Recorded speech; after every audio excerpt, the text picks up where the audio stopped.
7, 8, 9세대, 그러니까 7, 8, 90년대생을 중심으로 젊은 실용정치 그리고 운동권 특권 정치를 청산하겠다는 한동훈 국민의힘 비대위가 닻을 올렸습니다. 한동훈 비대위원장의 수락 연설 내용을 뜯어보면 그의 앞으로의 정치 구상을 엿볼 수 있습니다. 국회 출입하는 정태진 기자와 알아보겠습니다. 어서 오십시오. 한동훈 비대위원장 연설에서 개딸이 언급됐습니다. 네, 맞습니다. 정확히는 개딸 전체주의라는 표현입니다. 2번 나왔습니다. 네. 한 비대위원장이 수십 년간 386 세대가 군림했던 운동권 특권 정치를 청산해야 한다며 이재명 더불어민주당 대표와 강성 지지층을 저격한 겁니다. 발언 직접 들어보시죠.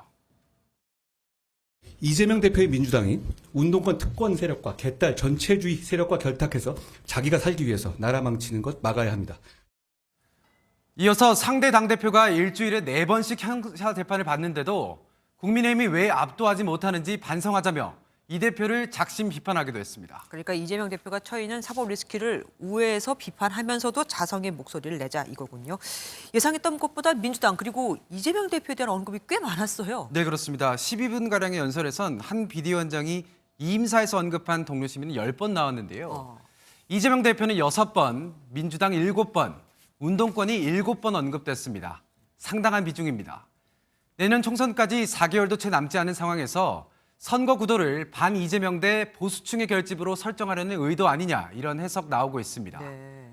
국민의힘 당 지도부 관계자는 MBN에 한 비대위원장이 우선 반 이재명 선거 구도를 잡으려는 의도를 읽었다면서도 새로운 정치라는 이야기를 먼저 꺼냈으면 하는 아쉬움이 있다고 전해왔습니다.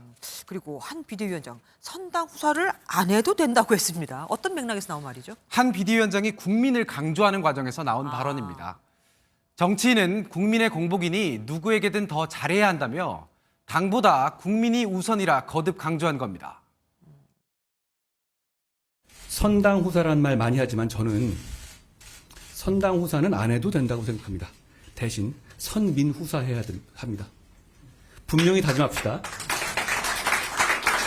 국민의 힘보다도 국민이 우선입니다.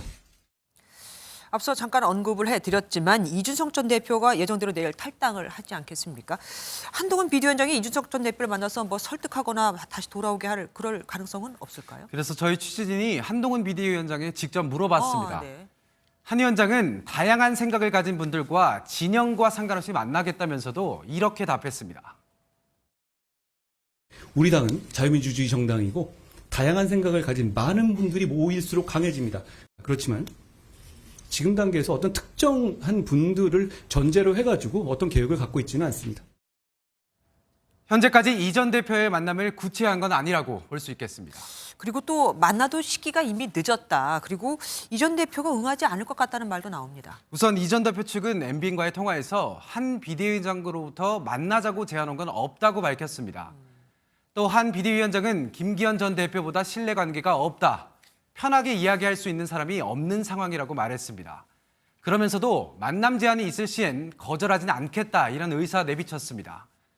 하지만 김종인 전 비대위원장은 MBN에 한동훈 위원장이 이 전 대표를 품기엔 이미 시간이 많이 지났다며 이 전 대표가 그런 식으로 따라간다면 정치적으로 이제 끝나는 것이라며 한 위원장과 이 전 대표의 만남이 가능성이 없다고 못 박았습니다. 한동훈 비대위 이제 시작입니다. 누구로 위원들을 채울 것이냐도 비대위 앞길을 알려주는 지침돌이 될 거고요. 지금까지 정태진 기자와 함께했습니다. 고맙습니다. 안녕하세요. 김주하입니다. 공정하고 신속한 MBN 뉴스 유튜브를 통해서도 만나보실 수 있습니다. 특히 더 많은 뉴스와 라이브를 보고 싶으시다면 오른쪽을 눌러서 구독하시면 됩니다. 어렵지 않죠? 빠르고 정확한 뉴스로 계속 찾아뵙겠습니다. MBN 뉴스를 시청해 주신 여러분 고맙습니다.